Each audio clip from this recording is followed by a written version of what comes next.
Oke, Assalamualaikum warahmatullahi wabarakatuh. Selamat pagi, siang, sore, ataupun malam kepada Pak Asta ataupun orang lain yang menonton video ini. Jadi pada video kali ini saya akan mendemonstrasikan penyelesaian dari exercise soal nomor 43 dan soal nomor 58 menggunakan microchip studio pada microcontroller AVR ini.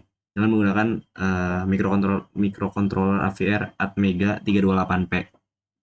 Oke, jadi tugas ini itu bertujuan untuk memahami lah penggunaan memori data eh, SRAM, register umum AVR, serta instruksi dasar dari assembly ini ya, kayak LDI, STS, LDS, dan semacamnya lagi.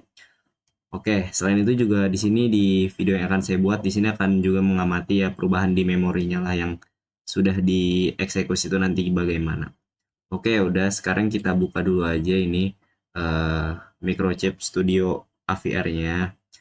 Nah, ini di sini saya udah membuat filenya sih kebetulan. Ini ada tugas AVR, masalah alpha, bla bla bla, segala macam. Dan ini kan tadi udah dijelasin juga ya, ini pakai microcontroller Atmega 328P. Oke, jadi ya udah.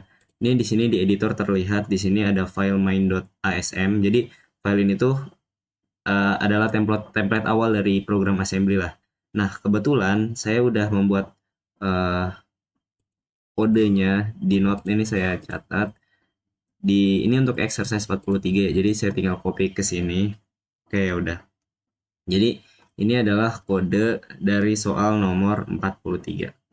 Oke, jadi di exercise 43 ini yang diminta itu adalah kita diminta membuat program yang intinya mengisi 6 alamat SRAM dari alamat 60 sampai 65 dengan nilai 11 dan membaca kembali nilai tersebut gitu dan menjumlahkan seluruh nilainya lalu disimpan di register R29 gitu ya.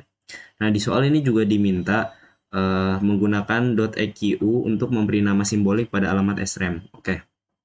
Jadi untuk penulisan kode exercise 43-nya itu ada di sini. Oke, jadi saya akan jelasin sedikit-sedikit ya dari yang pertama ini. Nah, ini cuma mendefinisikan alamat RAM-nya aja, jadi udah didefinisikan dulu. Terus juga ini buat ngeload si nilai 11 ke register 16. Terus ini juga disimpan nilai 11 ke RAM dari RAM 60 sampai 65. Terus juga disiapin register penjumlahan R29 itu di 0. Nah, terus diambil tiap nilai RAM lalu dijumlahkan. Jadi di RAM 0 kali 60 ini dimasukkan ke R17. Terus juga ini ditambahkan R17 ditambah R29 dan disimpan lagi di R29. Ya intinya terus ngeloop seperti itu. Dan ini loopnya tak hingga sampai program berhenti di akhir gitu. Nah, oke. Jadi eh kita akan mulai coba build ya. Ini di sini kita klik build terus ada build solution. Nah, ini setelah kodenya selesai ini dia bakal melakukan build solution. Ini untuk mastiin aja kalau bahwasanya tuh nggak ada error sintaks lah di sini. Nah, kemudian saya juga menjalankan simulator melalui debugging ini, debug. Ini kan ada mode debug di sini. Terus juga kita start debugging and break aja. Terus ya udah. Ini memori yang muncul itu akan disimpan di sini. Ini akan membuka Windows memory lah yang intinya di sini. Oke, seperti itu. Oke, eh, kita lanjut ke exercise selanjutnya kali ya. Oke, jadi exercise selanjutnya saya juga udah nyimpan di sini. Ini tinggal di copy paste aja. Oke, jadi inti dari tugas di exercise 58 ini tuh kita juga diminta membuat program yang isinya tuh menyimpan 5 digit NPM ke SRAM mulai dari alamat 100 sampai 104 berarti ya kan 5 digit. Nah, lalu kita jumlahkan digit tersebut ke register R16. Nah, jadi intinya gini lah. Ini kan udah dimasukin. Jadi kebetulan NPM saya kan 2406 2406 346 913. Kan angka terakhirnya tuh 46 913 ya. Ini masing-masing dimasukkan ke RAM. Terus juga ini nanti dijumlahkan dan disimpan di R19. Nah, nanti di R19 ini bakalan disimpan gitu. Nah, jadi setiap digit nih disimpan ke R16 lah ini. Ini menggunakan LDI lalu disimpan ke SRAM gitu menggunakan STS. Nah, jadi sehingga alamat dari 0 kali 100 sampai 0 kali 104 ini tuh akan berisi digit NPM gitu. Nah, lalu register R19 ini tuh di-clear dulu. Nah, kemudian setiap digit SRAM ini dibaca menggunakan LDS ke R17. Nah, lalu dijumlahkan ke R19 dengan metode add. Nah, ya udah, berarti kan jumlah digitnya harusnya 4, 6, 9, 1, 3 ditambah semuanya berarti kan ada 23 ya. Nah, harusnya di dalam heksadeksimal itu kan 23 itu 0 kali 17. Sehingga R19 ini kemungkinan isinya nanti adalah 0 kali 17. Hasil ini tuh bakalan disimpan ke alamat SRAM 0 kali 306 menggunakan STS. Oke, udah kita debugging aja. Ini programnya kita jalankan, kita build solution dulu.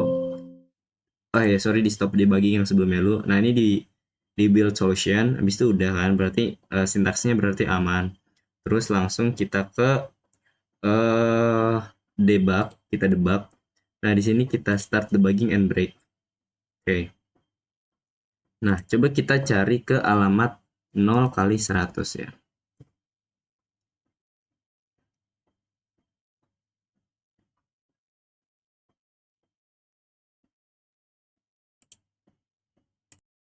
Oke, kita lanjut lagi. Jadi setelah tadi di debug, terus di continue, pokoknya, nah setelah di break kita lihat lagi ke memorinya di sini. Nah, lihat di alamat 0 kali 100 yang kita minta di awal tadi.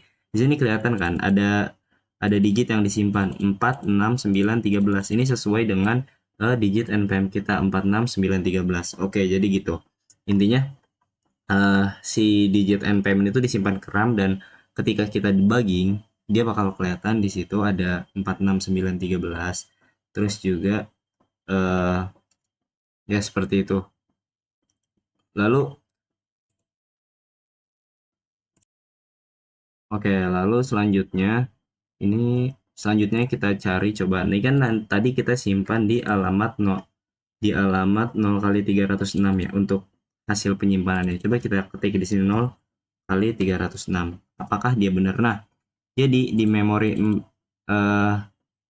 kali 306 ini itu menyimpan digit sebesar 17. Nah, 17 ini dari mana? Ini adalah hasil dari penjumlahan kita yang tadi 4 tambah 6 10, 10 tambah 9 19 tambah 1 20 23. Nah, 23 ini kan disimpan kalau dalam dalam heksadesimal itu kan 17 ya. Nah, jadi sudah sesuai dengan apa yang diminta di soal gitu.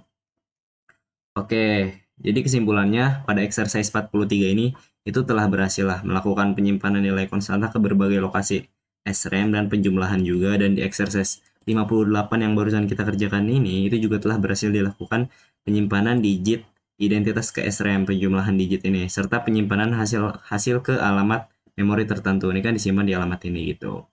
Nah, intinya lewat tugas ini kita dapat belajar penggunaan register dan memori SRAM lah pada microcontroller, AVR, serta proses verifikasi melalui simulatornya ini yaitu Microchip Studio. Oke, demikian presentasi tugas yang telah saya lakukan. Semoga menjawab seluruh pertanyaan yang ada di soal ini. Jika ada kata-kata yang salah atau kurang berkenan, mohon dimaafkan. Terima kasih. Assalamualaikum warahmatullahi wabarakatuh.